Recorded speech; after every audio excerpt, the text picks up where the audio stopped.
mauvais moments et jusqu'à ce que ce jour se lève encore pour nous, pendant que nous savons que plusieurs n'ont pas vu ce jour que nous voyons aujourd'hui. La vie leur a été ôtée, soit par des accidents, soit par quelque chose qui leur est arrivé, soit par une maladie. Mais toi particulièrement, le Seigneur a permis que tu sois en parfaite santé, que tu te tiennes ici, que tu te tiennes encore dans la foi. Tu vas élever la voix et tu vas manifester ta reconnaissance envers ton Dieu. Ensemble, élevons la voix et prions le Seigneur.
Tu vas encore élever la voix Et tu vas juste dire, Seigneur, me voici.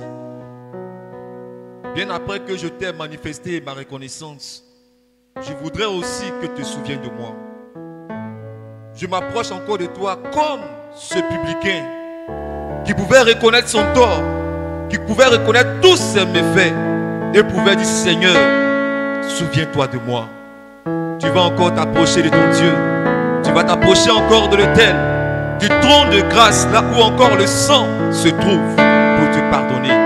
Et tu vas demander au Seigneur de se souvenir de toi. Tu vas lui encore présenter ta vie et tu vas demander sa miséricorde. Ensemble, élevons la voix et que chacun parle à son Dieu de tout son cœur, présentant encore sa vie. Élevons la voix et prions le Seigneur.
Nous allons encore élever la voix et nous allons recommander le culte de ce matin entre les mains du Seigneur.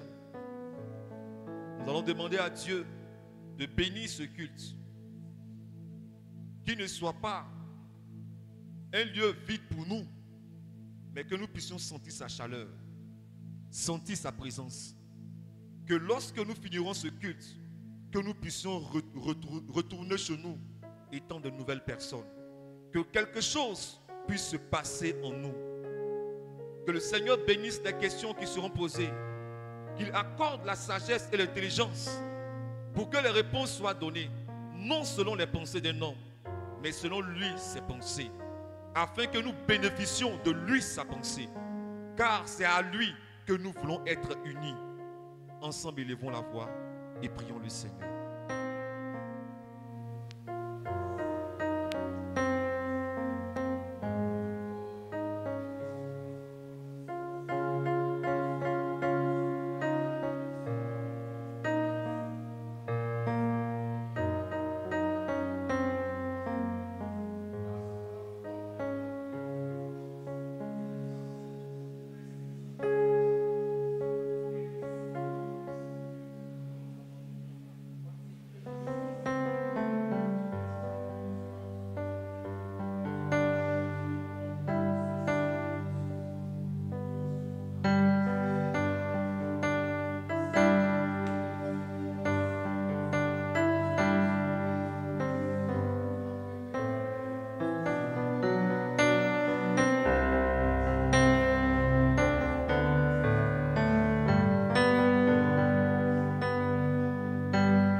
Amen. Que le Seigneur nous bénisse. Nous allons chanter un ou deux cantiques selon que le temps nous le permettra. Et nous allons passer aux questions.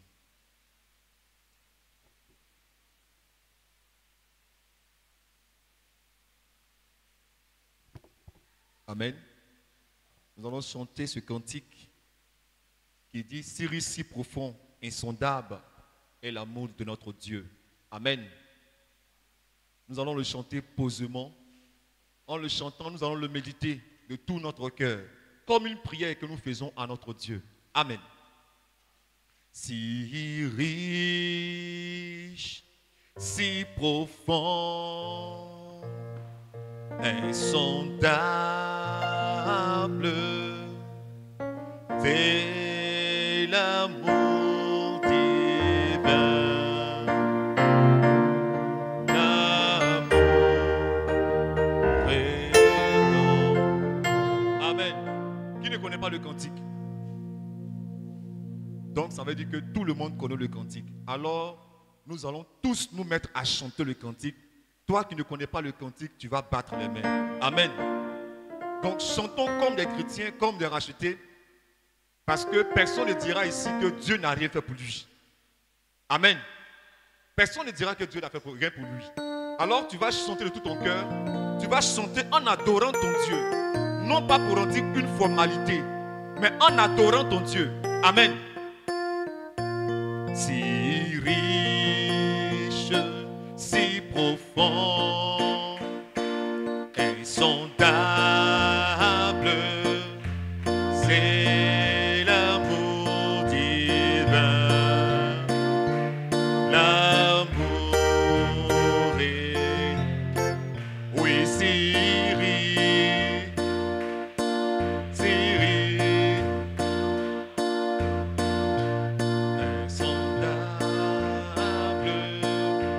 c'est l'amour divin, l'amour est grand. Oui pour moi, oh oui pour moi, indigne sauvé par grâce, pour moi.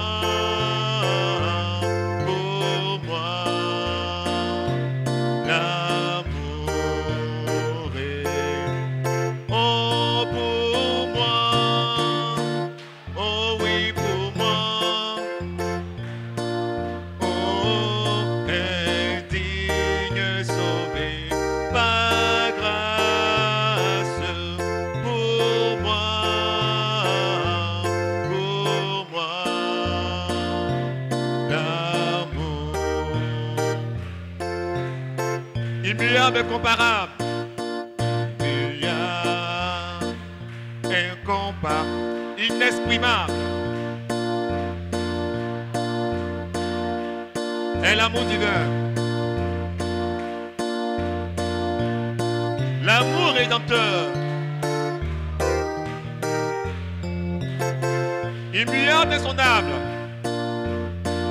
incomparable, inexprimable, est l'amour divin, l'amour est, oh pour moi, oh oui pour moi, oh oui indigne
Oui, comme c'est doux, oh, de fruits donner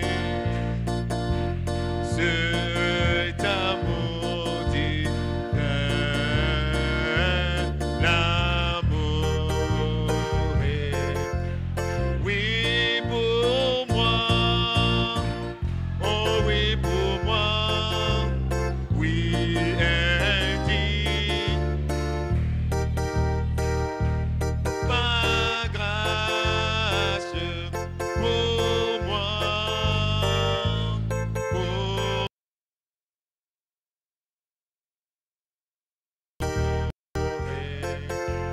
oh pour moi, oh oui pour moi, oh oui indigne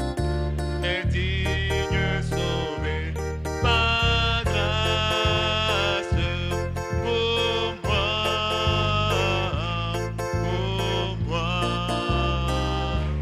amour éternel. Amen. Ce grand amour a été manifesté pour nous. Le diable fait tout pour nous faire savoir que Dieu ne nous a pas aimés. Mais Dieu nous montre toujours qu'il nous aime. Alors, nous devons chanter de notre cœur pour montrer au diable combien de fois nous croyons que notre Dieu nous a et qu'il nous aime. Parce qu'il vient et te dit, regarde, hier tu n'as pas payé ta dîme. Or Dieu dit, celui qui n'a pas payé sa dîme, je mets un mur entre lui et moi. N'est-il pas écrit que ce sont vos péchés qui mettent une séparation entre votre Dieu et vous?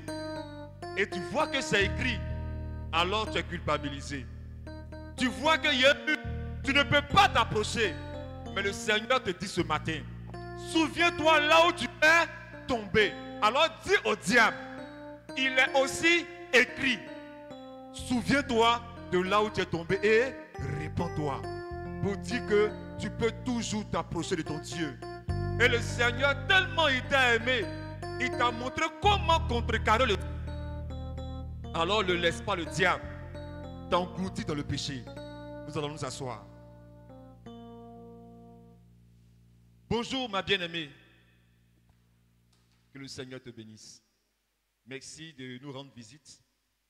Ici nous sommes l'Assemblée du Seigneur Jésus-Christ. Nous sommes une communauté chrétienne. Nous croyons dans le Seigneur Jésus-Christ. À part lui, nous n'avons pas d'autre religion. Amen. Nous avons une manière de croire qui est selon la Bible. Parce qu'aujourd'hui,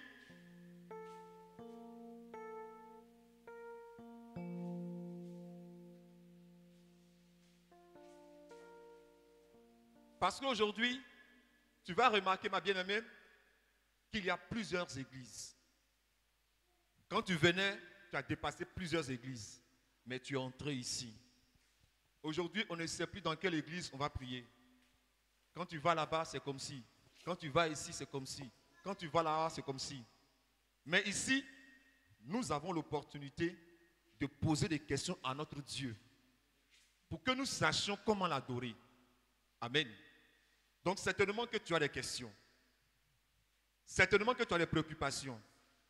Alors, notre frère qui est là pourra recenser toutes tes questions. Ici, voici comment nous croyons. Nous ne croyons pas en trois dieux, c'est-à-dire Dieu le Père, Dieu le Fils, Dieu le Saint-Esprit. Nous ne croyons pas que Marie est la mère de Dieu. Amen. Nous ne croyons pas que le baptême se fait au nom du Père, du Fils, d'Esprit. Nous ne croyons pas qu'avant d'être baptisé, on doit d'abord faire catéchisme ou coup de baptême.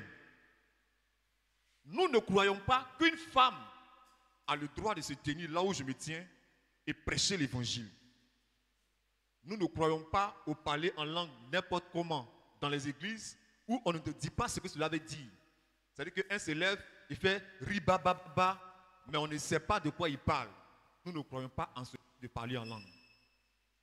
Nous ne croyons pas à ceux qui disent que l'enfer est éternel. Nous ne croyons pas en ceux qui disent que tu peux être sauvé aujourd'hui et puis demain tu vas perdre le salut. On ne croit pas à ce genre de choses. Donc voici un peu quelques points que je peux énumérer de ce que nous ne croyons pas. Certainement qu'il y a des points que toi tu crois qui sont contraires à ce que nous croyons. Tu peux mettre cela en question et toi et nous, avec la Bible, nous allons voir ce que la Bible dit. Aujourd'hui, on ne doit plus s'attacher à ce qu'un homme dit, mais on doit plus s'attacher à ce que la Bible dit. Donc nous, aujourd'hui, c'est un jour de questions et de réponses. Les dimanches, nous venons pour recevoir l'enseignement. Mais les samedis, nous venons poser des questions à notre pasteur. Tu as prêché comme ci, tu as prêché comme ça. Vraiment, je n'ai pas compris. Il faut nous expliquer. C'est dans ça que tu es tombé aujourd'hui. Donc, certainement que tu poseras tes questions. Donc, le pasteur, je ne sais pas si tu as quelque chose à dire. Nous ne croyons pas aussi au fait à ceux qui prêchent dans les rues et qui disent que donnez votre vie à Jésus-Christ là. Et puis quand ils disent donnez votre vie à Jésus, pour eux là, c'est de venir dans leur église. Donner leur vie à Jésus là, c'est d'être catholique. Quand les catholiques prêchent, ils disent donnez votre vie à Jésus, c'est d'être catholique. Les protestants prêchent, donnez votre vie à Jésus, c'est d'être protestant. On ne croit pas à ceux qui disent que donner la vie à Dieu, c'est faire partie d'une église. Là. On ne croit pas à ça. On ne croit pas aussi au fait que quand on dit donner votre vie à Jésus, là, les gens voient le Jésus qui est à la croix, l'homme qui est mort là, en Israël. Là. On dit c'est à lui qu'on doit donner notre vie. On ne croit pas à ça. On croit que donner notre vie à Dieu, à Jésus, là, c'est accepter sa parole dans ta vie et laisser sa parole te changer. C'est ça, donner sa vie à Jésus et à Dieu pour nous. Tu vois un peu? Viens à Jésus là. Ce qui veut dire que quand tu es dans une église, la parole de Dieu doit être ta vie. C'est ça qui est venu à Jésus pour nous. Voilà. Merci. Voici votre micro que je dépose. Si vous avez des questions, vous pouvez les poser. Amen. Dieu bénisse le pasteur. Donc, ma bien-aimée, par rapport à tout ce qu'on a dit, si tu as une question, tu peux nous faire parvenir cela.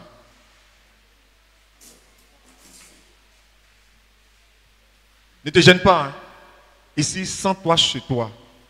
Ne te gêne pas. On était tous comme toi et puis on est venu. Et le Seigneur nous a changés.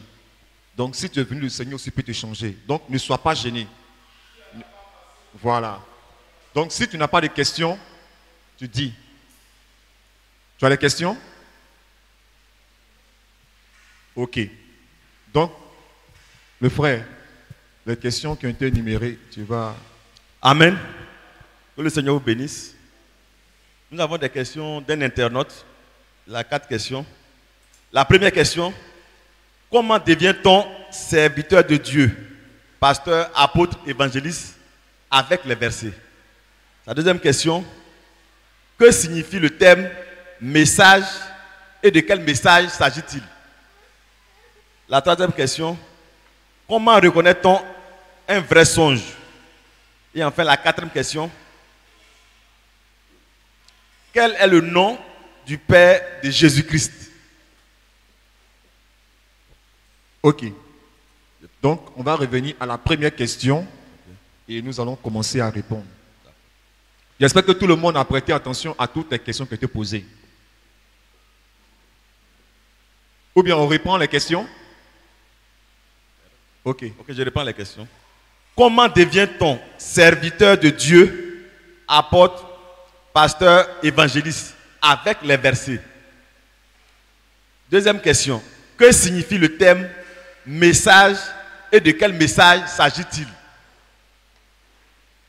Où trouve-t-on le message dans les messages? Je ne sais pas ce que ça veut dire.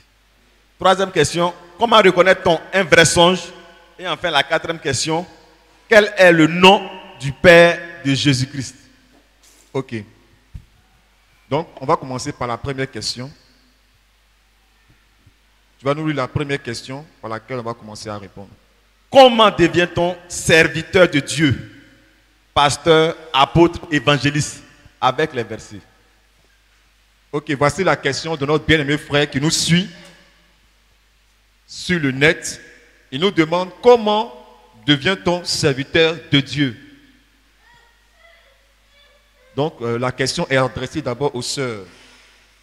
Si une sœur a un élément de réponse, elle fait juste signe de la main et elle va apporter son élément de réponse.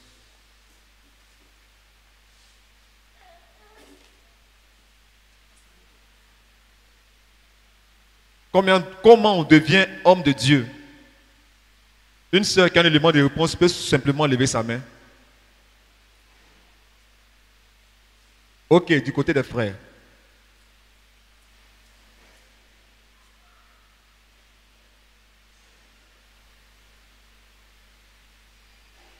Personne ne sait.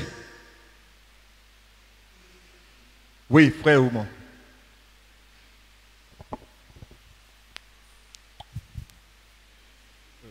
Shalom, shalom. La question de l'internaute, c'est comment on devient homme de Dieu, puis à citer, et ainsi de suite. Bon, je veux dire à l'internaute que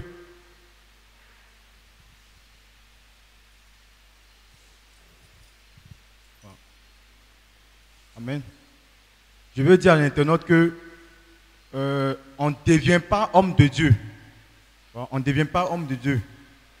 Sa question revient à dire, c'est comme si tu deviens enfant de ton papa.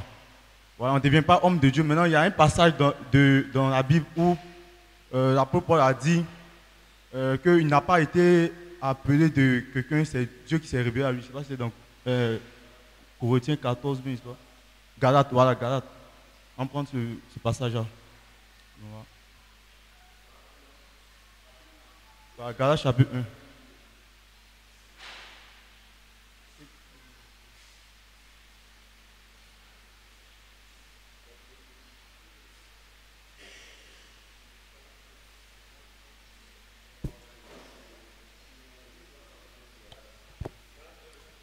Galates 1, à partir du verset 14.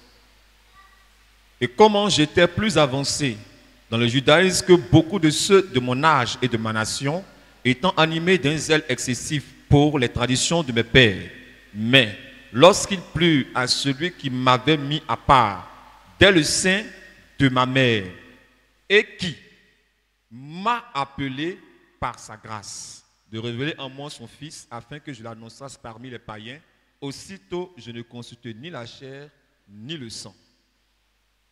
C'est tout. Voilà, donc je veux dire à l'internaute qu'on ne devient pas homme de Dieu. Voilà. Voilà pourquoi j'ai pris ce passage pour soutenir ça. Voilà, comme l'apôtre Paul a dit, c'est une révélation. Il a été déjà choisi depuis le sein de sa maman. C'est une prédestination. Il a été déjà prédestiné à devenir homme de Dieu. Donc, pour dire à l'internaute qu'on ne devient pas homme de Dieu. Voilà, c'est ce que je voulais dire.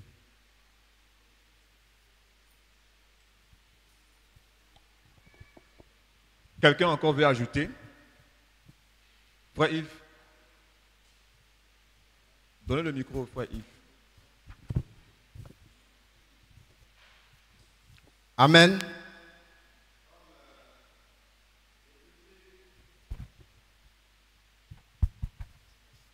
Amen. On ne devient pas serviteur, mais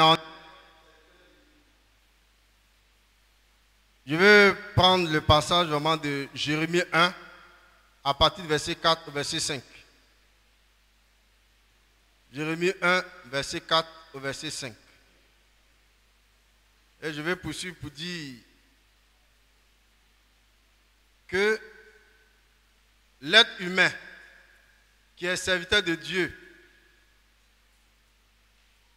il vit sa vie.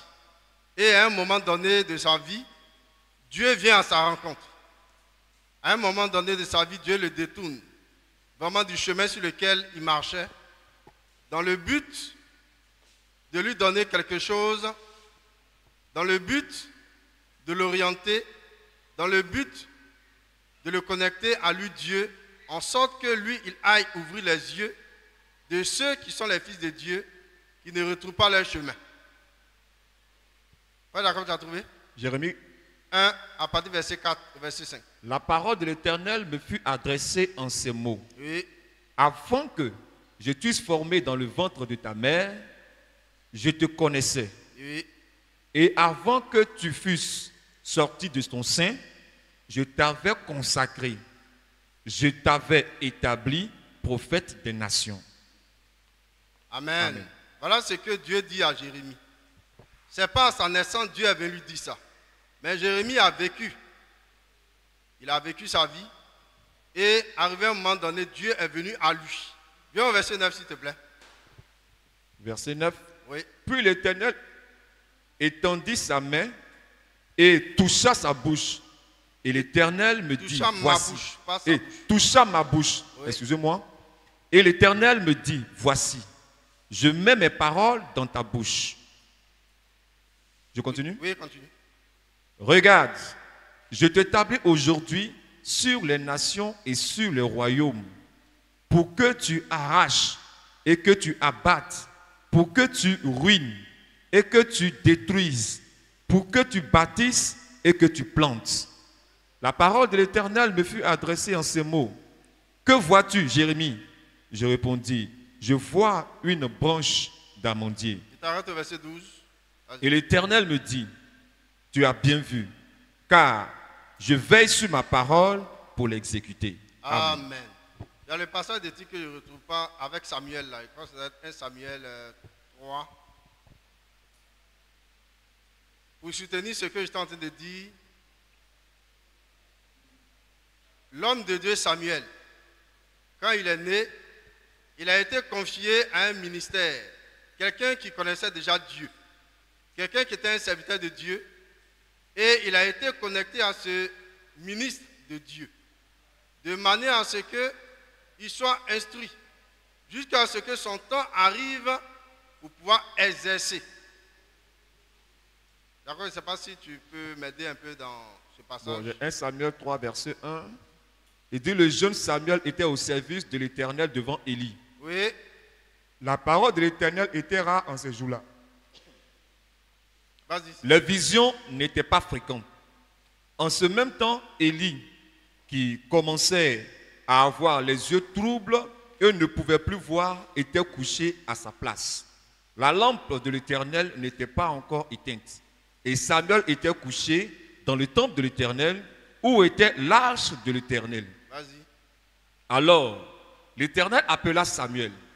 Il répondit, me voici. Et il courut vers Élie et dit, me voici, car tu m'as appelé. Élie répondit, je ne t'ai point appelé, je n'ai point appelé. Retourne te coucher. Et il alla se coucher. L'Éternel appela de nouveau Samuel. Et Samuel se leva, alla vers Élie et dit, me voici, car tu m'as appelé.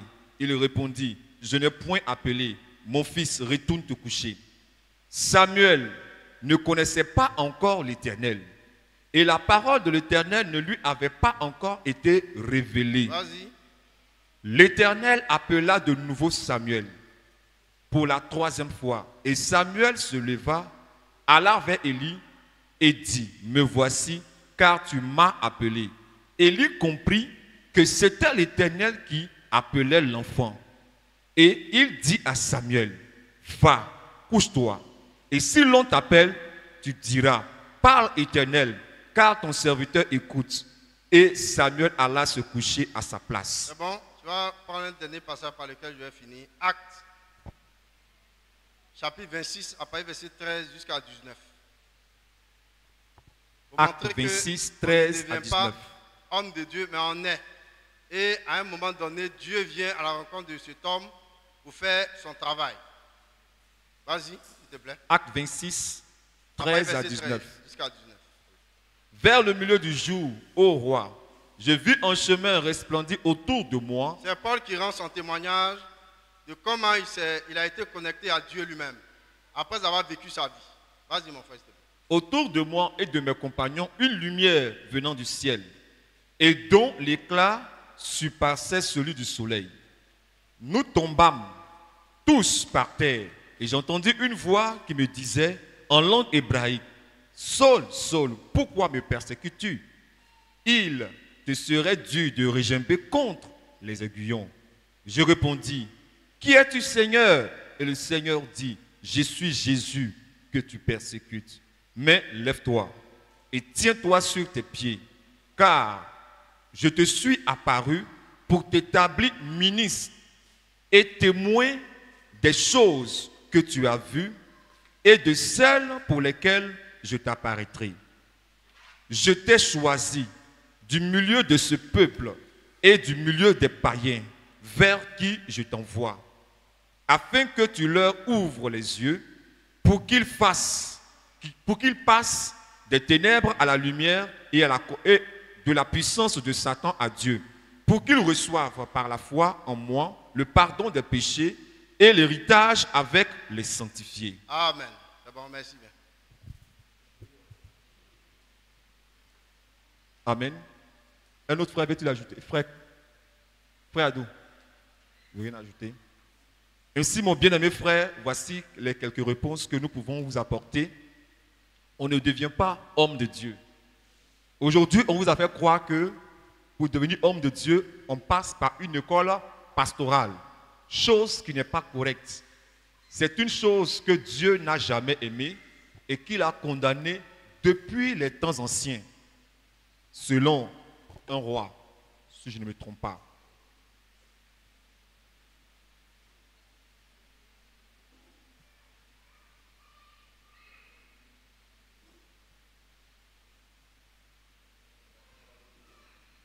Un roi 12, 31, si je ne me trompe pas.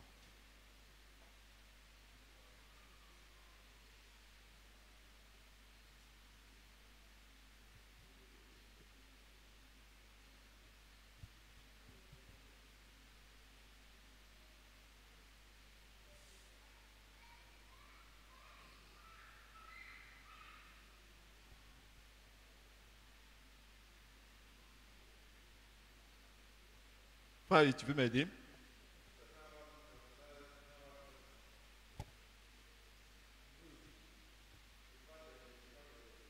Voilà. 1 roi 13. Je vais voir. C'est que si je ne trouve pas, après on va donner.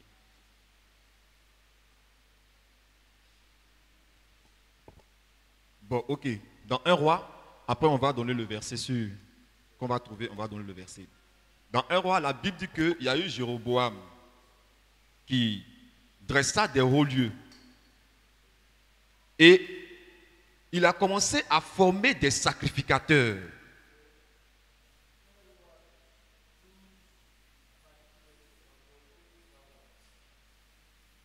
Verset combien? Voilà, c'est ça. C'est que je ne m'étais pas trompé. 1 roi 12, 31, c'est ça. Jéroboam fit une maison de haut lieu et il créa des sacrificateurs pris parmi tout le peuple et n'appartenant point aux fils de Lévite. Il établit une fête au 8e jour. Donc au verset 31, la Bible dit que Jéroboam, il a pris n'importe qui veut être serviteur de Dieu, qui ne venant pas de la tribu de Lévite, et il a fait une maison de haut lieu, une école de formation de sacrificateurs. Et il a commencé à former des sacrificateurs pour servir l'Éternel, ce qui n'était pas la voie de Dieu. Mais quand on lit au verset 32, la Bible dit, je lis, il établit une fête au 8e mois, le 15e jour du mois, comme la fête qui se célébrait en Juda. Et il offrit des sacrifices sur l'autel.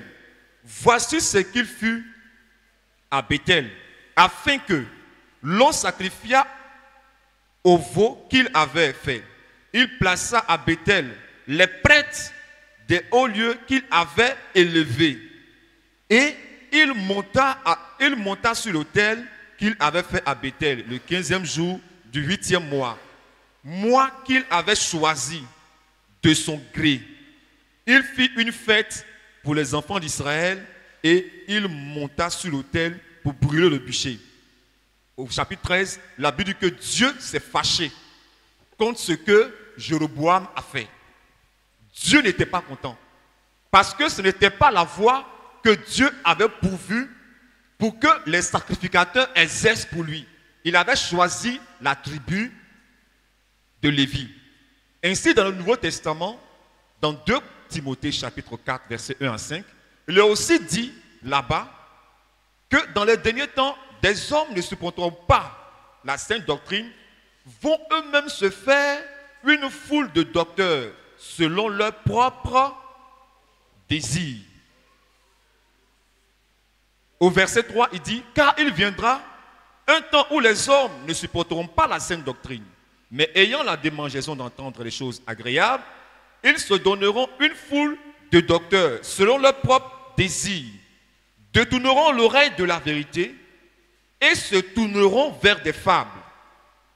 Donc le but pour lequel l'école pastorale a été mise en place par Satan, c'est pour détourner l'oreille des gens de la vérité. Il allait leur enseigner des choses qu'eux ils désiraient. C'est pourquoi, mon bien-aimé, tu vas remarquer que chaque assemblée a son école pastorale. Les catholiques ont leur école pastorale qu'on appelle le séminaire. Et les pasteurs méthodistes ne vont pas se faire former, comme on appelle au séminaire, mais ils ont aussi leur école pastorale qui est méthodiste, où les pasteurs assemblés de Dieu ne se font pas former, mais eux à leur tour, ils ont aussi leur école pastorale assemblée de Dieu, où les pentecôtistes ne se font pas former. Donc chaque assemblée a son école pastorale. La Bible nous avait prédit ces choses. Donc c'était pour te dire que si on te montre cette voie, te disant qu'il fallait aller dans une école pastorale positive, pasteur, c'est une voie qui n'est pas de Dieu. Être un homme de Dieu, c'est un don. Selon Éphésiens chapitre 4, versets 8 à 15. C'est un don. Et c'est toi qui es le don que Dieu a donné. Et au temps marqué, Dieu le manifeste et l'atteste et par ses serviteurs et par son assemblée. Amen. Nous allons passer à la prochaine question. Si le bien-aimé n'est pas satisfait, il peut encore donner une autre question sur la page et par la grâce de Dieu, nous nous efforcerons d'apporter notre élément de réponse. Mais pour l'instant, voici ce que nous croyons et que nous pouvons apporter. Amen. Avec ta permission, comme elle est nouvelle, a posé des questions, je ne sais pas si... Oui, on va prendre sa question. D'accord. Elle dit, si on est homme de Dieu, pourquoi alors on refuse le ministère de la femme? Si on est homme de Dieu, pourquoi refuse-t-on le ministère de la femme? Pourquoi on refuse le ministère de la femme? Voilà, c'est la première question. Ok. Oui. Qui veut apporter un élément de réponse parmi les sœurs? Quand on a lu tout à l'heure, elle a compris qu'on ne devient pas, mais on est. Donc quand tu es né, tu es homme de Dieu. C'est que la Bible nous a enseigné. Mais dans ce cas, pourquoi on refuse le ministère de la femme? Une sœur peut-elle apporter un élément de réponse? Un frère veut-il apporter un élément de réponse? Oui. Donnez le micro au frère Moïse.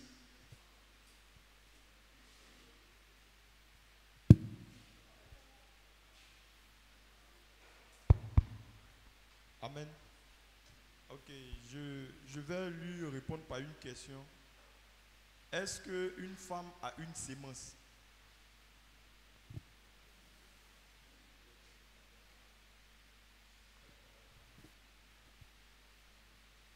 Pour moi, je ne sais pas. Hein. Ce qui veut te demander là, te demande, est-ce que femme peut enceinte femme? Non. Tu vois? Or, la Bible dit que la parole de Dieu est une sémence. Entre l'homme et la femme, qui sème en qui? C'est l'homme qui sème. Donc, du coup, la femme n'a pas de sémence à donner à quelqu'un. Tu comprends, non? Voilà. Ok, voici l'élément de réponse de notre frère. Qui veut encore dire quelque chose? Frère Yves. Ma bien-aimée sœur, tu peux ne pas être d'accord. Hein? Si tu n'es pas d'accord, tu lèves ta main pour dire moi je ne suis pas d'accord. Parce que moi j'ai vu des femmes qui prient pour les gens guérissent, Dieu se manifeste puissamment. Tu peux aussi parler. Tu comprends? On est là pour ça. Oui, frère Yves. Nous n'avons pas de problème avec les femmes. On n'a pas de problème. Mais c'est Dieu qui a établi les choses. Et c'est dans le ciel de Dieu, c'est dans le salut de Dieu que nous allons. Et c'est dans le salut de Dieu que nous trouvons.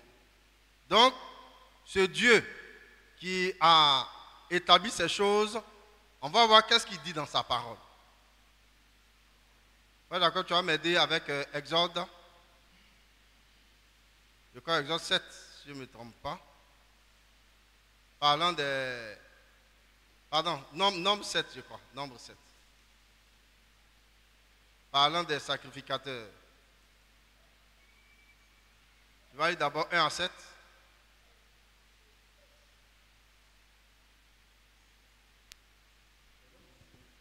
C'est Nombre 18, d'accord. Bon.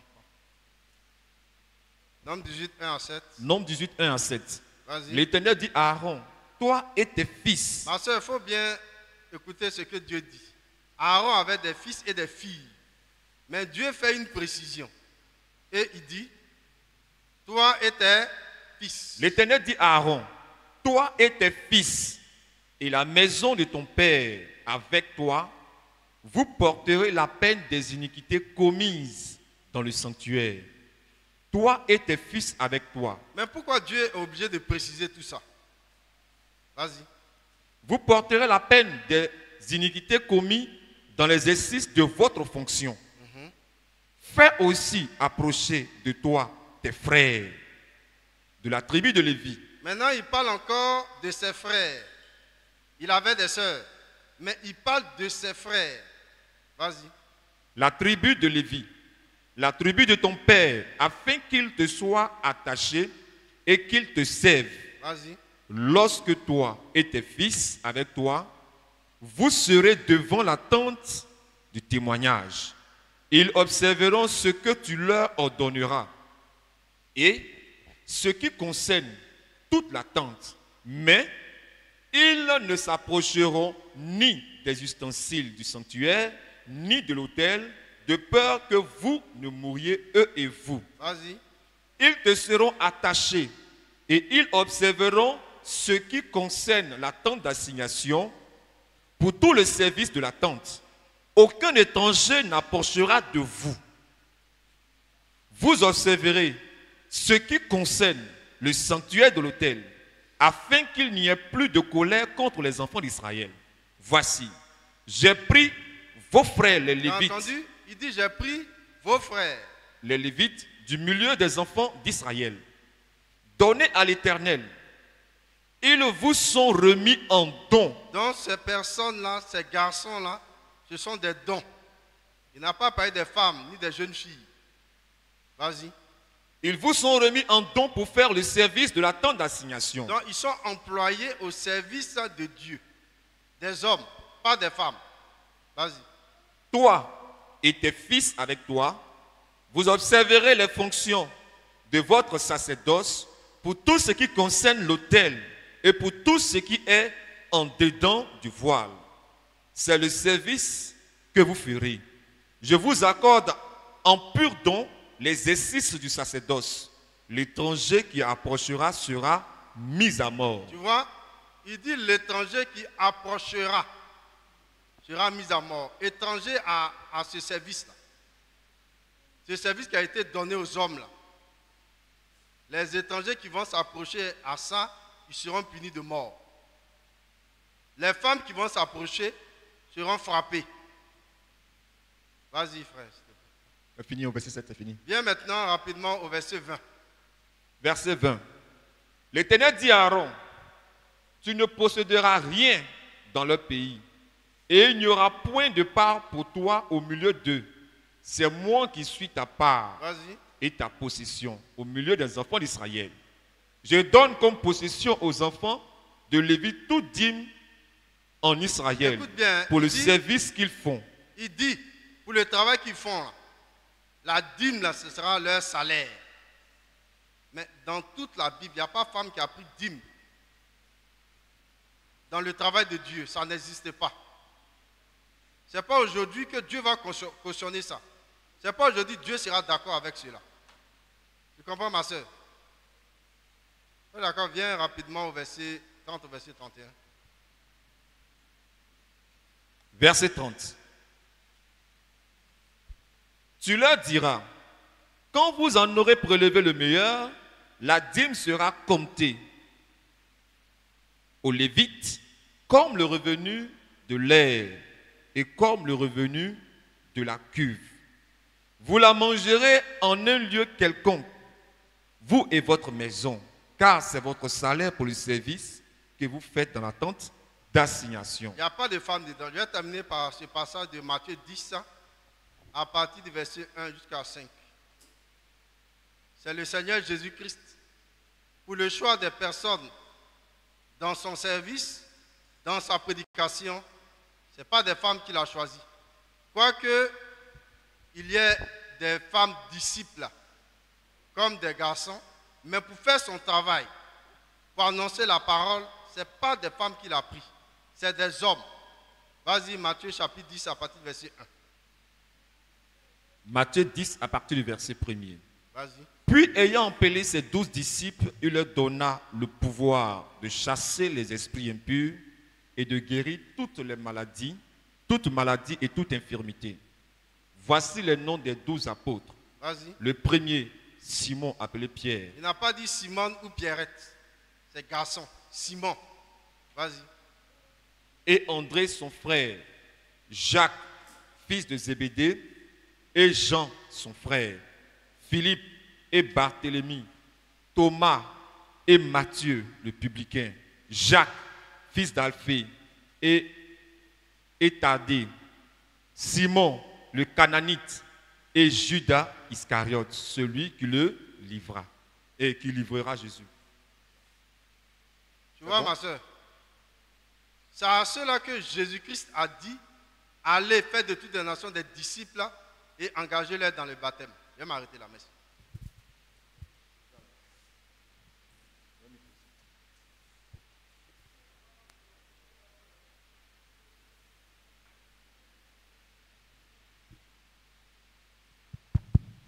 Amen. Pour ajouter à ce que mes prédécesseurs ont dit, nous allons partir à l'origine pour montrer pourquoi Dieu a-t-il donné cette loi. Comme mon frère l'a dit, c'est une loi qui vient de Dieu. Maintenant, pourquoi Dieu a-t-il insisté pour ne pas que la femme puisse être encore une fois de plus coupable de transgression? Il dit ici dans Genèse chapitre 2, le verset 16, et je lis. D'abord le verset 15. L'Éternel Dieu prit l'homme, le plaça dans le jardin d'Éden pour le cultiver, pour le garder. L'Éternel Dieu donna cet ordre à l'homme: tu pourras manger de tous les arbres du jardin, mais tu ne mangeras pas de l'arbre de la connaissance du bien et du mal, car le jour où tu en mangeras, tu mourras. On va aller rapidement au chapitre 3. Il dit ici: le serpent était le plus rusé de tous les animaux des champs que Dieu avait fait. Il dit à la femme, Dieu a-t-il réellement dit, vous ne mangerez pas de tous les arbres du jardin? La femme répondit au serpent, nous mangeons du fruit des arbres du jardin. Mais quant au fruit de l'arbre qui est au milieu du jardin, Dieu a dit, vous n'en mangerez pas. Tu vois que quand on lui a donné la parole de pouvoir s'exprimer, elle a menti sur tout ce qu'elle a dit. Voici le rôle de la femme. C'est là même qui est au milieu là, que Dieu a dit de manger. Mais elle dit non, ce n'est pas ça qu'il faut manger. Tu comprends un peu? Et quand on lit, on voit que le chaos est arrivé. À cause de quoi? D'une parole mal interprétée. Tu comprends un peu? Donc quand Dieu a vu ça, regarde maintenant la sanction que Dieu va donner. Dans le même Genèse chapitre 3. Il dit ici,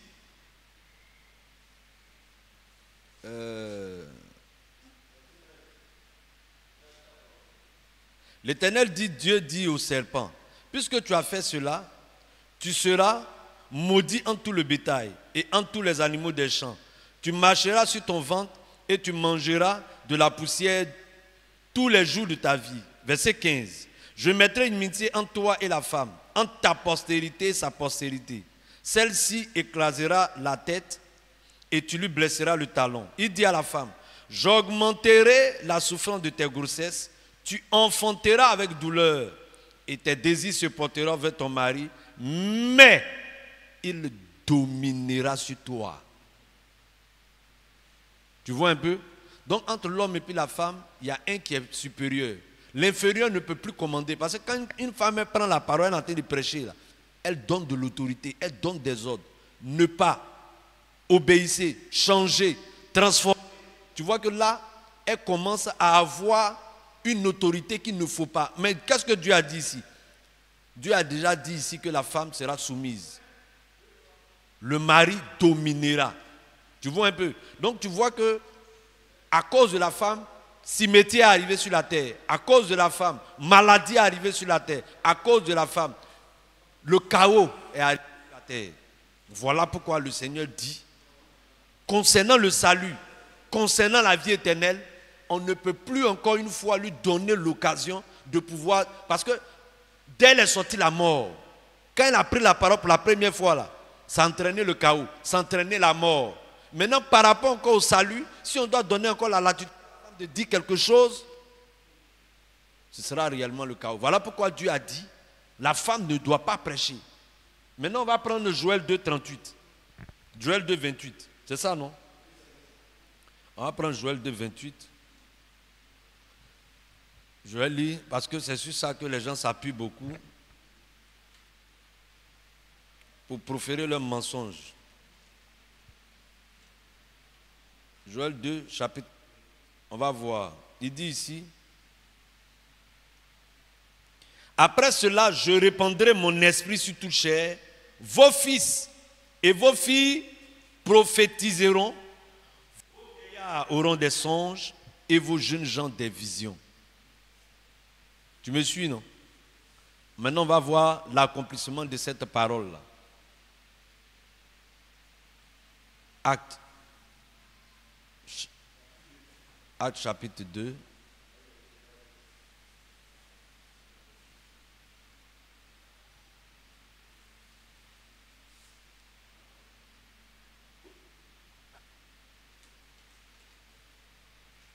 Voilà. Il dit ici, alors Pierre, se présentant avec les 11, éleva la voix et leur parla en ces termes. Hommes juifs, et vous tous qui séjournez à Jérusalem, sachez ceci, et prêtez l'oreille à mes paroles.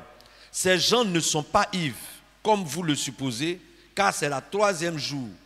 Mais c'est ici ce qui a été dit par le prophète Joël.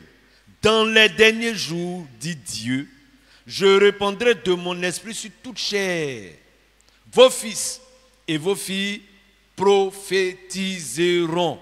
Vos jeunes gens auront des visions et vos vieillards auront des songes. Tu vois, la prophétie qui a été dite dans le livre de Joël, les gens se basent dessus pour dire que voilà que les filles aussi doivent avoir droit à ministère en prophétisant, en prêchant. Non, ici, on a vu l'accomplissement. Et nous avons vu que c'est Pierre même qui dit que cette parole s'est accomplie. Et le jour de la Pentecôte, il y avait des hommes. Mais c'est Pierre qui a pris la parole. Tu me suis? Quand Pierre a pris la parole, il a dit voici réellement l'accomplissement. Donc on a vu que les fils et les filles, ce jour-là, ils ont parlé en langue. Mais la femme ne doit pas prêcher. La femme peut prophétiser, mais elle ne doit pas prêcher. Tu me suis? Donc chaque fois que tu vas voir une femme en train de prêcher, c'est que c'est le diable qui l'a investi, qui l'a possédé. Et tout ce qu'elle est en train de dire là, elle est en train de recruter tous ceux qui doivent aller aux enfers. Donc si tu étais dans une église, tu as dit amen à cette parole, il faut savoir que tu as perdu ton temps. Dieu n'était pas là-bas. On va prendre maintenant Jacques 3, verset 1. Qu'est-ce qu'il dit ici?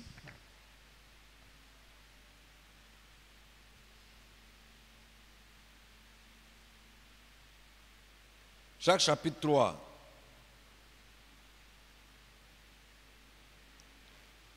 Serviteurs de Dieu et du Seigneur Jésus-Christ, aux 12 tribus qui sont dans la dispersion salut, mes frères, et c'est ça même, non, c'est le verset 3, mes frères, qu'il n'y ait pas parmi vous un grand nombre de personnes qui se mettent à enseigner, car vous savez que nous serons jugés plus sévèrement. Il n'a pas dit mes frères et sœurs, il dit mes frères. Voilà réellement que Dieu marche dans la continuité. Mon frère tout à l'heure, il t'a montré que la femme n'a pas le droit de prendre la dîme. Pourquoi? Parce qu'elle n'a pas le droit de pécher. Moi, je suis remonté depuis le commencement pour te montrer pourquoi Dieu a fait cela. C'est parce que la femme a sémé le chaos le jour où elle a commencé à ouvrir sa parole concernant la parole. Elle a mal interprété les choses. Et elle continue de le faire.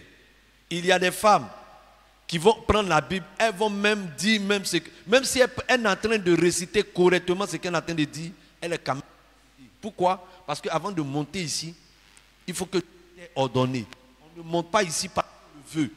Mais on monte ici parce que Dieu t'a désigné et Dieu t'a prédestiné à venir parler. Amen.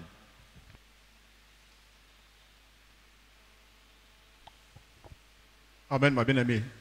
Est-ce que tu as pu saisir au moins le peu qu'on t'a donné? Tu as compris? Voilà. Une femme n'a pas le droit de prêcher. Et là même, c'est écrit littéralement dans la Bible. Eux, ils t'ont montré pourquoi. Mais c'est écrit même littéralement. Et moi, je vais te lire ça de manière littéraire. Là, tu vas noter toi-même à la maison pour vérifier. C'est 1 Timothée, chapitre 2. 1 Timothée, chapitre 2, à partir du verset 11 au verset 15. 1 Timothée 2, verset 11 à 15. Il est dit que la femme écoute l'instruction en silence avec une entière soumission. Je ne permets pas à la femme d'enseigner ni de prendre de l'autorité sur l'homme. Tu vois que c'est clair. Donc c'est la Bible, ce n'est pas nous. C'est la Bible qui dit que la femme doit se taire. Une femme peut prophétiser. Une femme peut prier. Une femme peut chanter. Une femme peut rendre témoignage.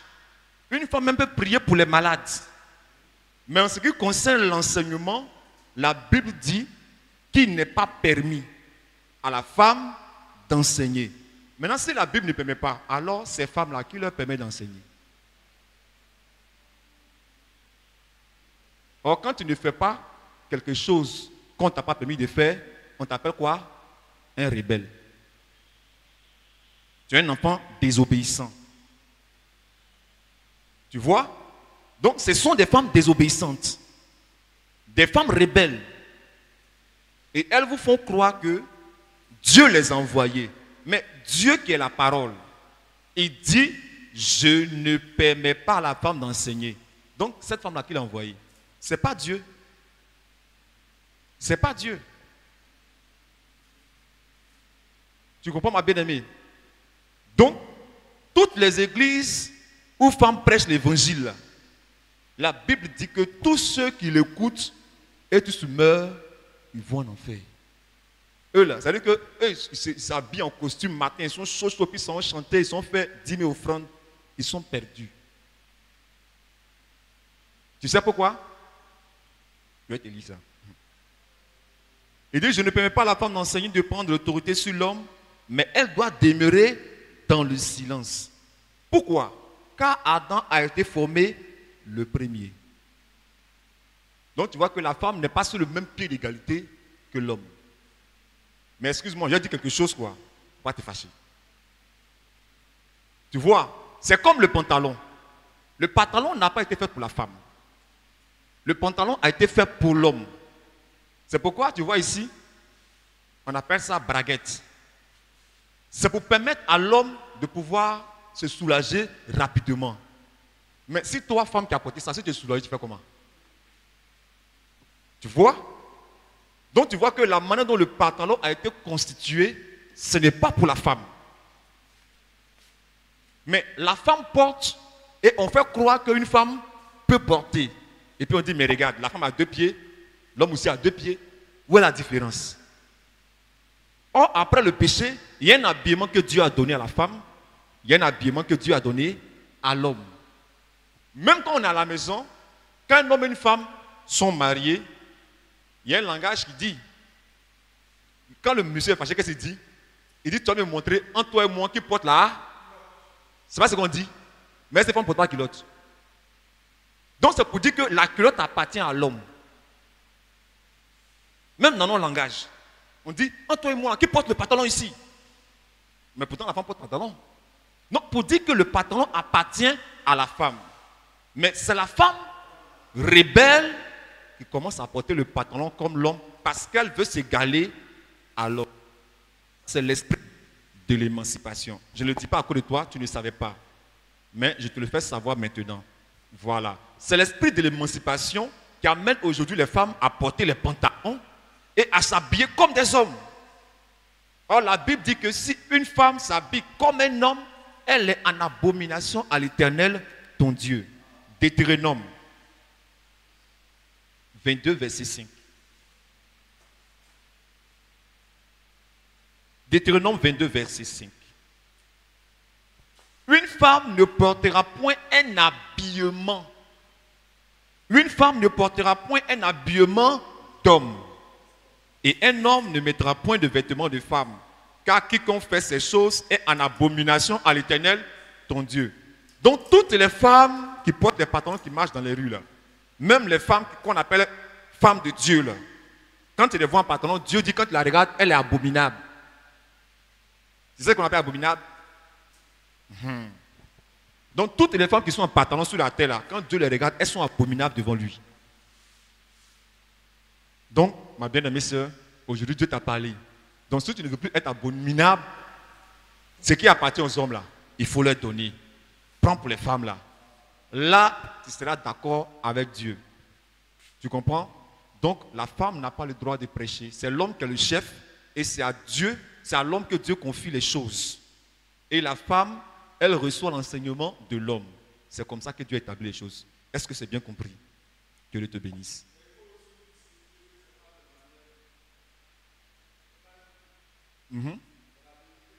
Oui.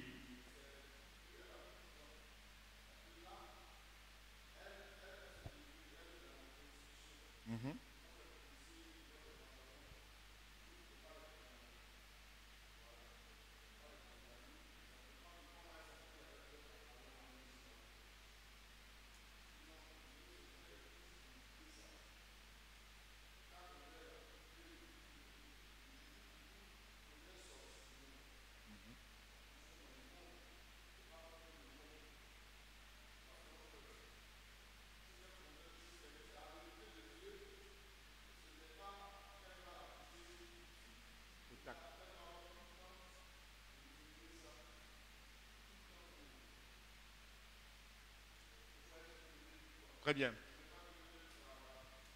Très bien.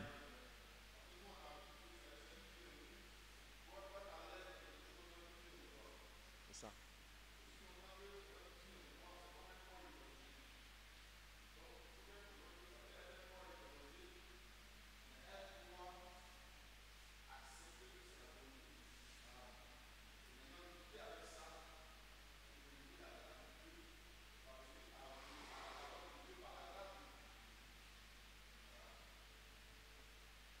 Donc, ma bien-aimée, donc pour te faire savoir, c'est comme je dis, ce n'est pas à cause de toi qu'on a dit cela, c'est une vérité biblique. Voilà. Mais tu vois, un bébé, on ne peut pas mettre foutu et viande dans sa bouche. Tu comprends? Tout d'un coup. Mais pourtant, toi, tu es grand, tu mets foutu et viande. Voilà. Donc, ce que l'homme de Dieu essaie de te faire comprendre, ça te dit que on ne te force pas à enlever ton truc. On ne te force pas. Il faudrait que ça vienne de ton cœur. Il faudrait que toi-même d'abord tu aies accepté ça comme la parole de Dieu et la vérité et décider de dire, ah vraiment, je vais honorer mon Dieu, je vais arrêter. Mais tant que tu aimes ta chose, il faut porter. Je ne sais pas si tu nous comprends. Tant que tu aimes ta chose, il faut porter. Parce que si tu ne le fais pas comme cela et que tu dis, ah, comme ils ont dit là, comme je vais aller dans l'église, je vais enlever. Vers la fin, tu vas les garder dans ta valise et après tu vas te cacher pour aller porter. Et puis quand tu viens à l'église, tu seras une femme hypocrite. Oh, Dieu n'aime pas l'hypocrisie. Dieu aime quand les choses sont faites selon le cœur. Donc prends tout ton temps, mais au moins tu sais que c'est la vérité. À partir de là, tu peux dire, ah Seigneur, moi en tout cas, j'aime encore ma chose. Mais voici ta parole. Si tu permets que ta parole entre dans mon cœur et enlève l'amour de cette chose dans mon cœur pour que je puisse m'en débarrasser, alors le Seigneur te viendra en secours. Tu comprends ce qu'on te dit? Voilà, c'est comme ça que les choses se font dans le Seigneur. Dieu ne force pas les gens, mais Dieu aime les hommes honnêtes. Quand tu veux laisser et que Dieu voit que tu es sincère, il va prédisposer ton cœur à laisser les choses. Mais aussi longtemps que tu ne veux pas laisser, il dit celui qui est chargé est fatigué. Donc tant que tu n'es pas fatigué, ce n'est pas la peine de venir. Tu comprends? Voilà. Mets-toi à l'aise, hein. Mets-toi à l'aise, ne te sens pas... Nous tous qui sommes ici, là, nos femmes ont porté pantalon, tout ça comme toi. Et un jour, Dieu a enlevé ça dans leur cœur. Voilà. Donc, le chemin que tu as emprunté, nous tous, on est passé par là. Donc, sens-toi à l'aise, il ne faut pas regarder que nous, on est mieux que toi. On n'est pas mieux que toi. Il n'y a pas quelqu'un qui est mieux que toi ici. Nous tous, nous sommes des créatures de Dieu et nous sommes venus pour donner notre vie à Dieu. Amen. Donc, sens-toi relax. Oui, c'est la deuxième question. Deuxième question. Comment avoir le salut? Comment avoir le salut? Une sœur. Un frère. Comment avoir le salut?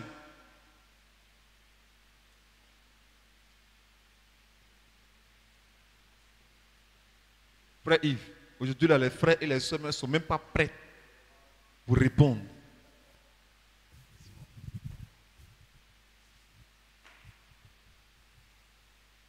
Je veux dire à la sœur que le salut, pour l'avoir, il faut d'abord savoir ce que c'est d'abord. La sœur, je ne sais pas si tu me comprends. Pour avoir quelque chose, il faut d'abord savoir ce que c'est. Le salut. Donc je vais dire ça rapidement. Le salut, c'est la vie éternelle. C'est la vie de Dieu dans l'homme. Maintenant, comment l'avoir? D'accord, tu vas prendre rapidement, s'il te plaît. Tu vas prendre le psaume 62, le verset 1. Et puis le psaume 71, verset 3.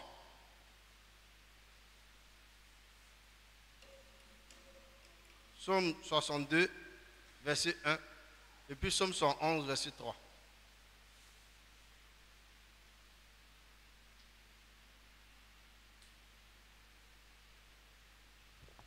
Psaume 62, verset 1. Oui. Au chef des chants d'après, je lui tue, psaume de David. Verset 2. Oui, c'est en Dieu que mon âme se confie. De lui vient mon salut. Vas-y. Au verset 3. Oui, c'est lui qui est mon rocher et mon salut. Donc tu vois, ma soeur, le salut là, ça vient de Dieu et le salut c'est Dieu lui-même. Psaume 111, 3. Va dire quelque chose de Psaume très 111, important. verset 3. Vas-y. Sois pour moi un rocher qui me serve d'asile, Écoute bien maintenant la partie qui vient. où je puis toujours me retirer.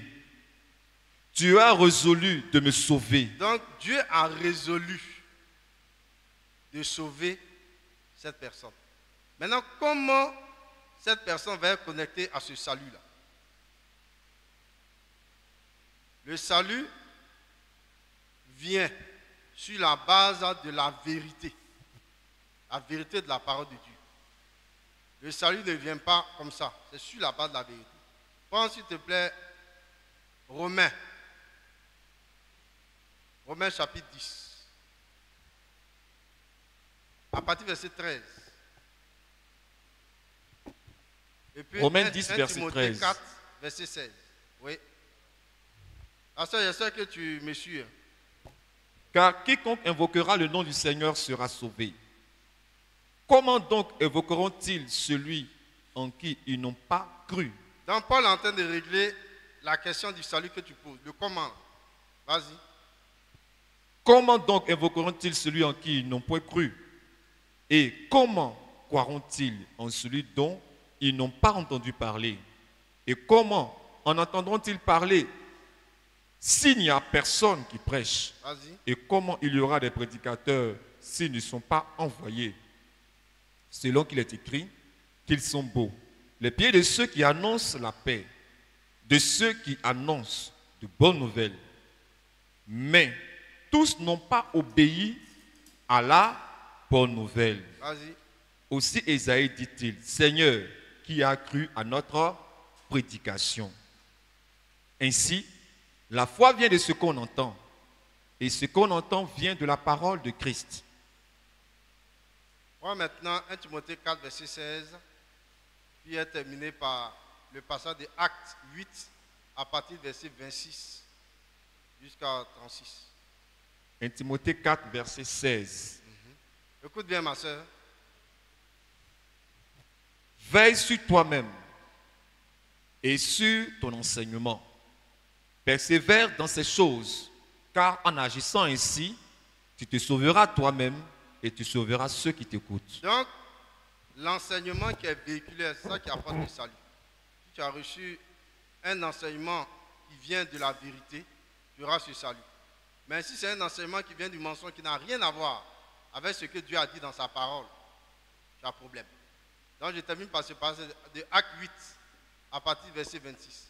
Il y a un Africain qui voulait avoir le salut. Dieu l'a vu et on va voir la manière que Dieu a utilisée pour venir vers lui avec ce salut. Vas-y frère Jacob. À partir du verset 26 jusqu'à 36. Acte 8, à partir du verset 26. Vas-y. Un ange du Seigneur s'adressant à Philippe lui dit, lève-toi et va du côté du midi sur le chemin qui descend de Jérusalem à Gaza, celui qui est désert. Il se leva et partit, et voici un Éthiopien, un eunuque, ministre de Candace, reine d'Éthiopie, et surintendant de tous ses biens, venu à Jérusalem pour adorer, s'en retournait, assis sur son char, et lisait le prophète Ésaïe. Vas-y. L'Esprit dit à Philippe, avance et approche-toi de ce char. Philippe accourut et entendit l'Éthiopien qui lisait le prophète Ésaïe. Il lui dit, comprends-tu ce que tu lis? Il répondit, comment le pourrais-je si quelqu'un ne me guide? Et il invita Philippe à monter et à s'asseoir avec lui. Le passage de l'Écriture qu'il lisait était celui-ci. Il a été mené comme une brebis à la boucherie et comme un agneau muet devant celui qui le tond. Il n'a point ouvert la bouche. Dans son humiliation, son jugement a été levé et sa postérité qui la dépeindra, car sa vie a été retranchée de la terre. L'eunuque dit à Philippe, je te prie, de qui le prophète parle-t-il ainsi? Est-ce de lui-même ou de quelqu'un d'autre? Alors Philippe, ouvrant la bouche et commença par ce passage, lui annonçant la bonne nouvelle de Jésus. Comme ils continuaient leur chemin, ils rencontrèrent de l'eau. Et l'eunuque dit, voici de l'eau. Qu'est-ce qui empêche que je sois baptisé? Philippe dit, si tu crois de tout ton cœur, cela est possible. L'eunuque répondit, je crois que Jésus-Christ est le Fils de Dieu. Il fit arrêter le char. Philippe et l'eunuque descendirent, tous deux dans l'eau. Et Philippe baptisa l'eunuque. Quand il fut sorti de l'eau, l'Esprit du Seigneur enleva Philippe et l'eunuque ne le vit plus. Amen. Amen. Comme Dieu avait résolu de sauver cet homme, voilà la manière qu'il a utilisée. Un véritable serviteur de Dieu avec la vérité vers lui pour lui communiquer le salut.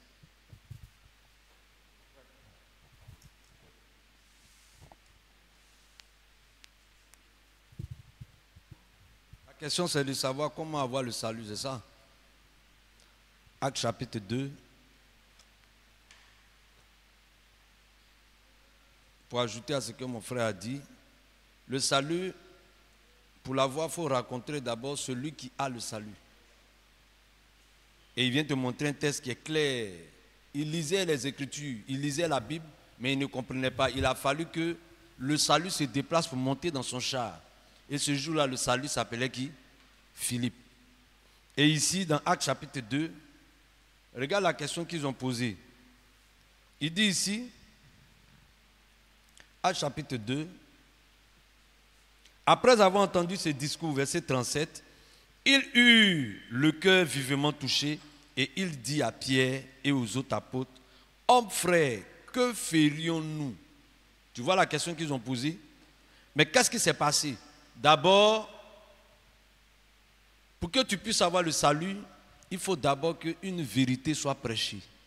Voilà la porte d'entrée du salut. Tant qu'il n'y a pas de vérité, pas le salut. Or, la vérité, elle vient forcément par un homme qui a été mandaté par Dieu lui-même. Donc aujourd'hui, il y a beaucoup qui prêchent, hein. Il y a beaucoup qui parlent de Jésus. Il y a beaucoup qui ont des églises. Mais ce n'est pas encore la vérité. Donc ici, pour avoir le salut, il faut que tu rencontres la vérité. Or, la vérité se trouve dans un homme. Comme Pierre ici, on lui a posé la question. Il dit, mais qu'est-ce qu'on doit faire? Et qu'est-ce que Pierre disait pour que ce peuple puisse lui poser la question? Et c'est la même question. Ils ont demandé, qu'est-ce qu'on doit faire pour le salut? Donc, ils ont entendu d'abord un message. Donc, c'est ce message-là qui est d'abord la parole de vérité. Donc, pour que toi, aujourd'hui, tu aies le salut, il faut que tu rencontres la vérité. Une fois que tu as rencontré la vérité, cette vérité doit toucher ton cœur, comme le frère le disait. Quand ton cœur est touché, là, tu vas faire les choses de Dieu sans effort. C'est en ce moment-là que l'amour de Dieu rentre dans ton cœur. Et quand l'amour de Dieu rentre dans ton cœur, si on te dit qu'il faut te baptiser, tu dois te baptiser. Si on te dit femme ne prêche pas, tu ne prêches pas. Quand on dit femme ne porte pas pantalon, tu ne portes. Tout ça là, pourquoi? Parce que tu aimes Dieu. Et la première porte d'entrée, c'est d'abord la vérité. Et il dit ici, repentez-vous et que chacun de vous soit baptisé au nom de Jésus. Donc pour que tu puisses avoir le salut, tu dois te repentir de tout ce que tu aurais entendu, de tout ce que tu aurais fait. Parce que depuis longtemps, jusqu'à présent, tu n'as jamais rencontré la vérité. Cette vérité-là, c'est maintenant que tu es en train de l'écouter. Et c'est celle-là maintenant qui va te donner la latitude de pouvoir entrer en contact avec le Seigneur. Frère Jacob. Amen. Que Dieu nous bénisse. Ma bien-aimée sœur, tu as compris? Tu as compris comment faire pour être sauvé? Ok. La prochaine question. Amen. Sa troisième question. Elle dit, Dieu a dit dans sa parole que l'homme quittera son père et sa mère et s'attachera à sa femme. Alors d'où vient que des personnes se marient à plusieurs femmes? Ok. Parmi les sœurs, qui veut donner une réponse à la question? Parmi les frères?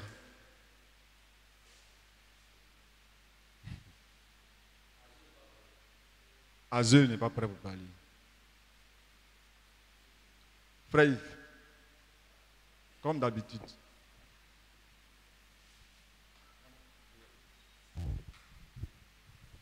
Amen. Ce passage que la sœur a cité dans l'Écriture, dans Genèse 2, 24, il dit que l'homme quittera son père et sa mère et s'attachera à sa femme, et les deux deviendront une seule chair.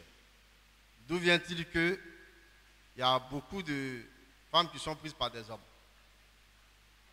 Ou un homme avec beaucoup de femmes. Ce n'est pas une invention des Africains, ce n'est pas une invention des hommes. La parole de Dieu a institué le mariage.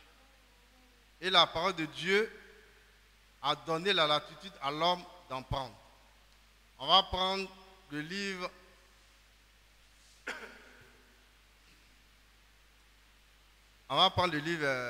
d'Exode. Exode 21, verset 10.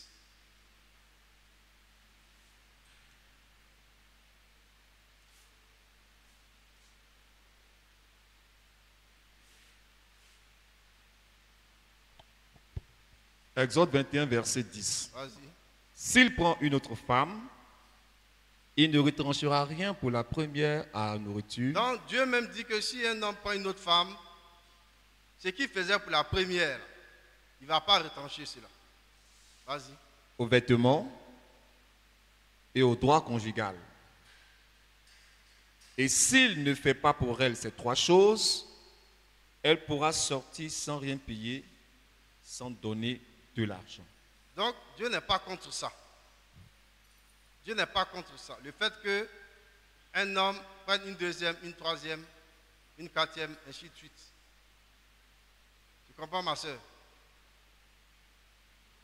Mais ce que Dieu n'aime pas, c'est qu'un homme aille prendre la femme de quelqu'un d'autre, une femme qui est mariée, pour en faire sa femme. C'est ce que Dieu n'a pas apprécié chez David. On va le lire dans 2 Samuel. 2 Samuel chapitre 12. 1 jusqu'à 8. Mais on va s'appuyer plus sur le verset 7 et verset 8. 2 Samuel 12. On lit le verset 1 à 2 comme ça et puis tu enjambes. Venez au verset 7 à 8. Prends à partir du verset 1 à 2, 1 à 3, et puis tu enjambes. Venez au verset 7 à 8. 2 Samuel 12 à partir du verset 1er. Vas-y. L'Éternel envoya Nathan vers David. Et Nathan vint à lui et lui dit, il y avait dans une ville 2 hommes, l'un riche et l'autre pauvre. Le riche avait des brebis et des bœufs en très grand nombre. Le pauvre n'avait rien de tout qu'une petite brebis qu'il avait achetée et la nourrissait. Il et elle grandissaient chez lui avec ses enfants. Elle mangeait de son pain, buvait de sa coupe, dormait dans son sein, et il la gardait comme sa fille. Au verset 7. Nathan dit à David, tu es cet homme-là. Ainsi parle l'Éternel, le Dieu d'Israël. Je t'ai un pour être roi d'Israël, et je t'ai délivré de la main de Saül. Je t'ai mis en possession de la maison de ton maître. J'ai placé dans ton sein les femmes de ton maître. Donc, son maître était Dieu. Il dit, je t'ai établi, j'ai fait ceci, j'ai fait cela. J'ai mis dans ton sein les femmes de ton maître. Donc, mon Dieu, mes filles, là, je te les ai données pour femmes. Vas-y. J'ai placé dans ton sein les femmes de ton maître. Et je t'ai donné la maison d'Israël et de Juda. Et si cela eût été peu, je aurais encore ajouté. Si ce que j'ai fait, c'était trop peu à tes yeux, il fallait me demander. J'allais encore ajouter, j'allais te donner des richesses. J'allais te donner encore des femmes. Mais pourquoi tu allais prendre la femme de cet homme-là, cette femme mariée, pourquoi tu allais la prendre, en fait ta femme? Vas-y.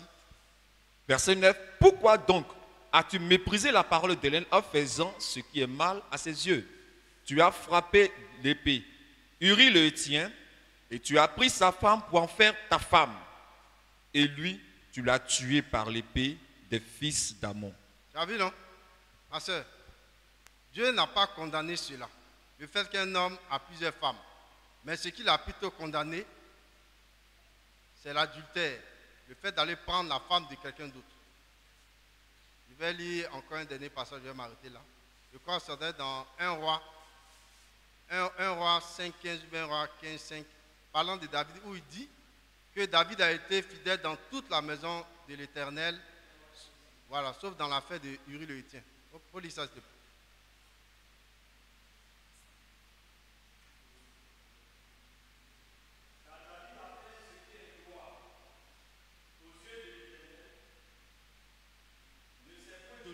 D'aucun de ses commandements pendant toute sa vie, excepté dans l'affaire d'Uri le Hétien. Tu as vu, non? Il dit David ne s'est détourné en rien des commandements de Dieu durant toute sa vie. Mais le hic, c'est que David a allé prendre la femme de quelqu'un d'autre. Je vais m'arrêter là. Donc Dieu n'est pas contre cela. Merci.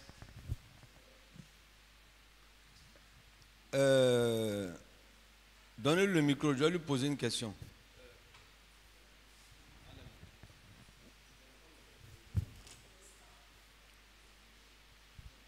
Quand tu dis l'homme quittera son père et sa mère, s'attachera à sa femme, c'est combien de femmes? À sa femme, c'est une femme. Tu dis quoi? L'homme quittera son père et sa mère, s'attachera à sa femme. C'est combien de femmes? C'est une femme à sa femme, ne pas dire à ses femmes. Ils ont dit à sa femme, non? Oui. Il n'y a pas de problème. Écoute bien. Tu sais compter, non? Tu as compté, hein? 1 Samuel. 1 Samuel 1. Il y avait 2 femmes. Il y avait un homme de Ramathaïm, de la montagne d'Ephraïm, nommé Elkana, fils de Jéroboam. Il avait 2 femmes, dont l'une s'appelait Anne et l'autre Pénina. Vous savez combien de femmes? Il avait 2 femmes. Une s'appelait Anne et l'autre Pénina. Vous savez combien de femmes? Très bien. Verset 4.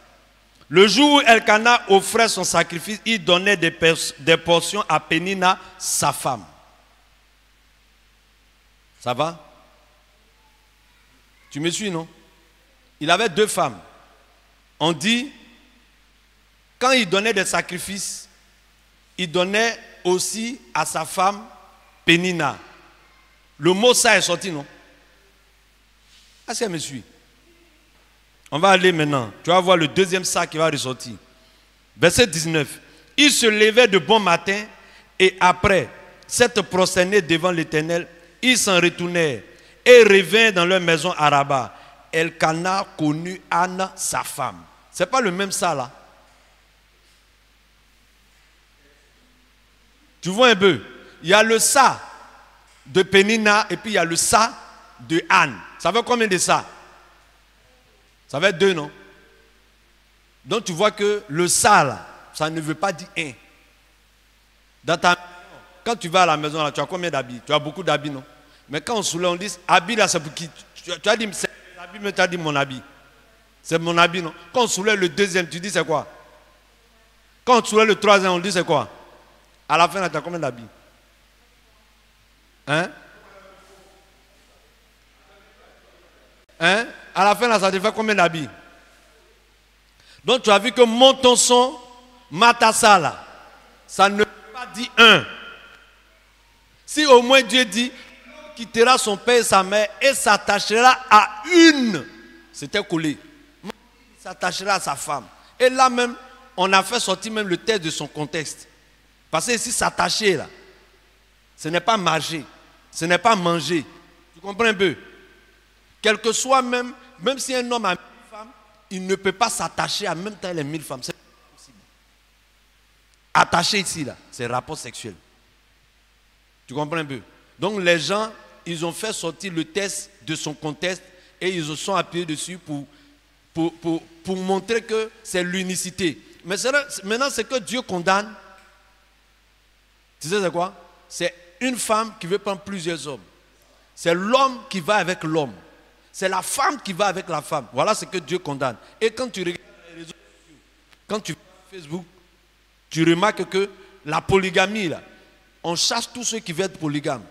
Mais on dit quoi? On veut légaliser maintenant quoi? L'homosexualité. On veut légaliser maintenant la bestialité, la zoophilie. Donc tu vois que un peu, le diable a tenté de prendre la place. Maintenant, nous, en tant qu'enfants de Dieu, on doit prôner la vie. Mon frère vient de te montrer que ce que Dieu a dit, que ce n'est pas un péché. Nous, ses enfants, on va défendre ça mordicus. Amen.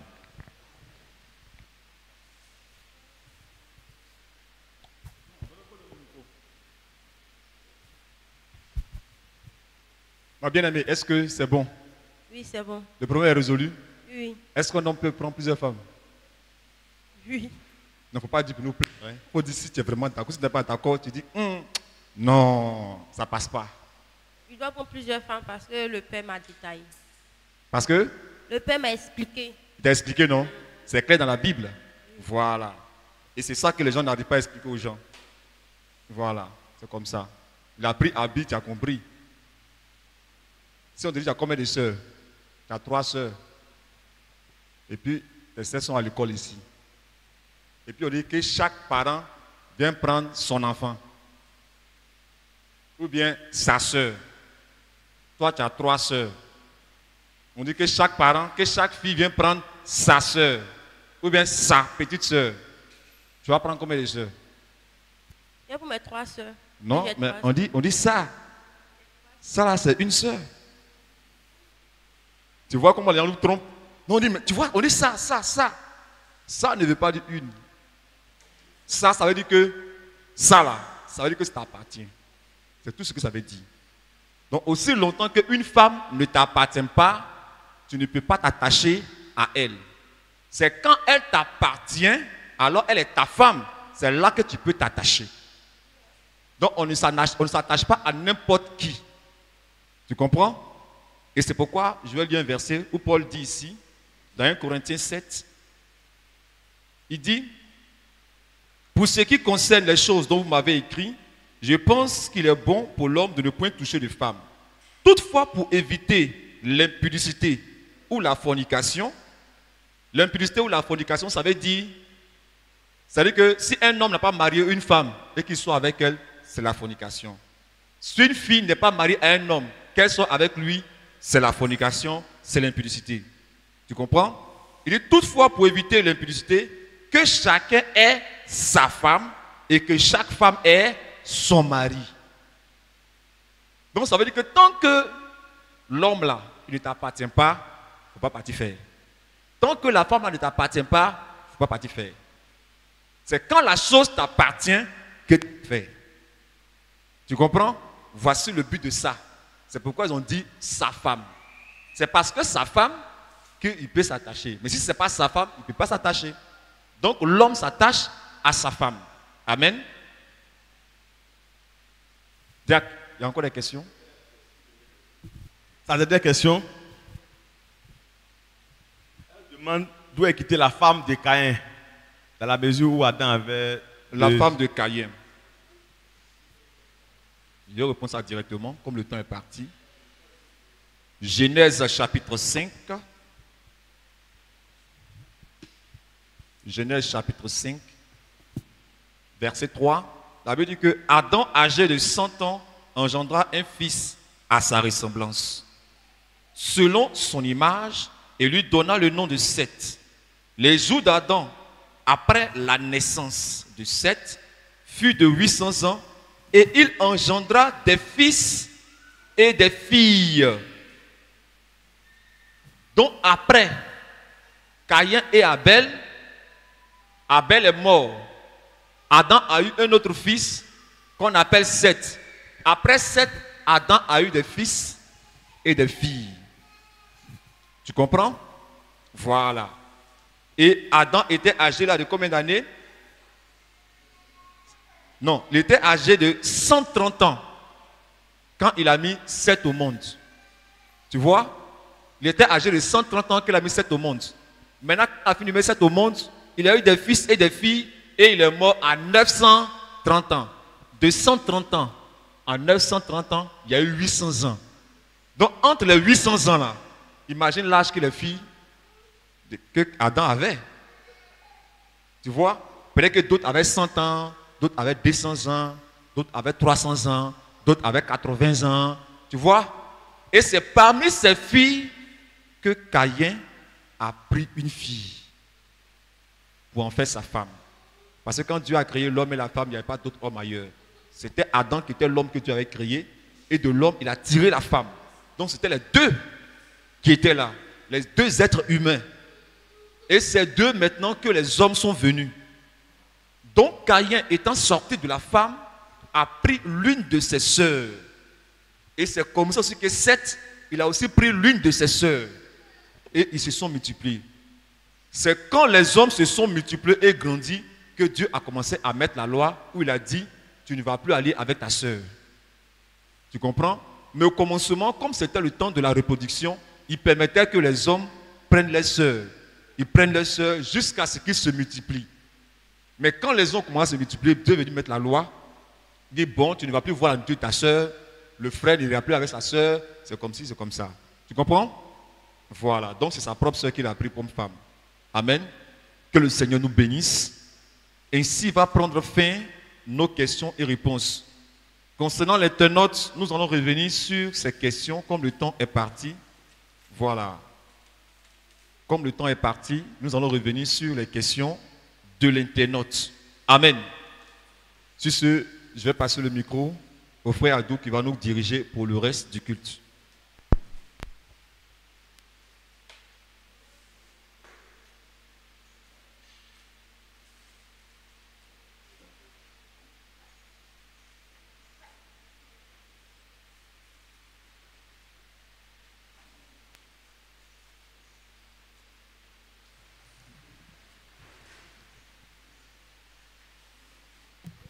On va se tenir debout.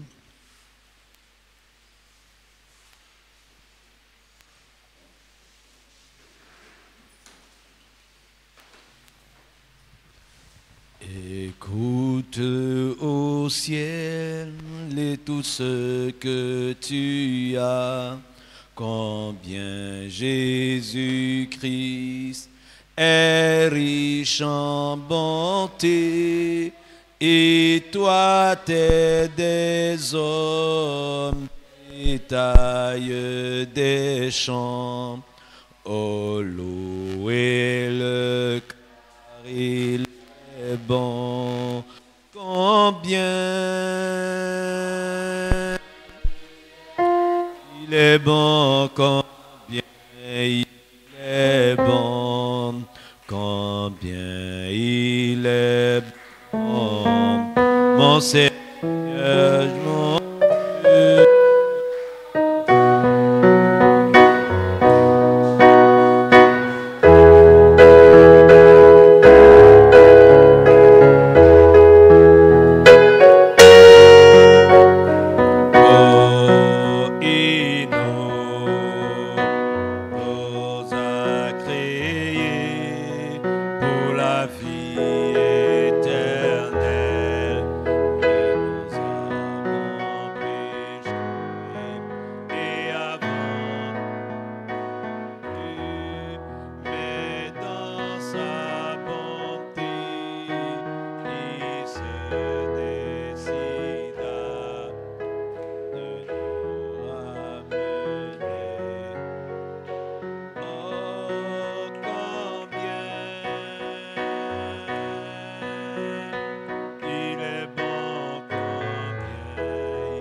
Nous allons tous élever la voix, prononçant encore des paroles sur les offrandes. Et à la fin, notre frère